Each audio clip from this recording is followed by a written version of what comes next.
This is my entertainment video, and I have a cold, so I'm sorry about that.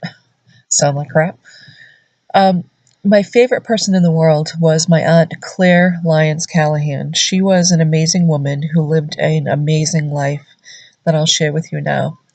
Claire was born into a really poor family in Danvers. Her parents were immigrants from Ireland, and they had very little. They also had alcoholism and abuse that her and my dad dealt with throughout their childhood. So when she was graduated from like a community college back then, she went into the order of nuns for the Roman Catholic Church, and her faith was so strong, and she was so bright. They asked her if she would, go to college to be educated to be a teacher, and she did do that. She went to St. Mary's at Notre Dame and graduated with honors. She was assigned to many places throughout her year.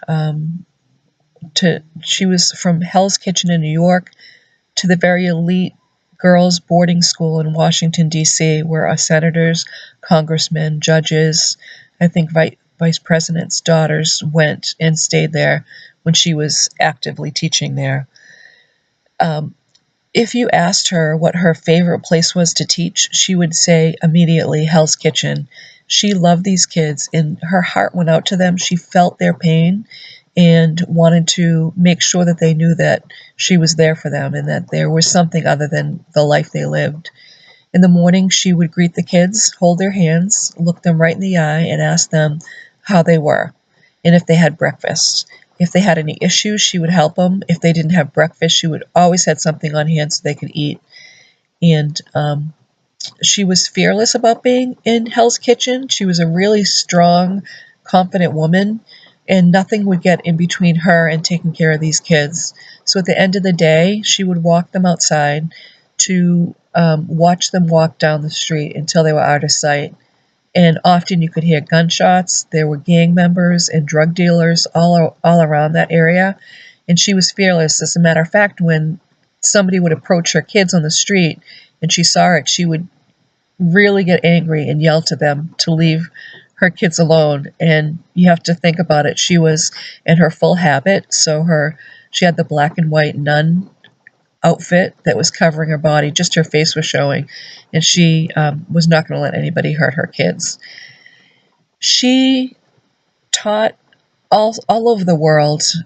She was a Fulbright scholarship recipient and went to France. And she also was asked by the government of Ireland if she would come and help them set up for drugs and alcohol in families some kind of program structure. They had nothing back in the 70s, and they asked her to come, and she did. And she worked with the government, and she set up an entire program to treat drugs and alcohol and to help families.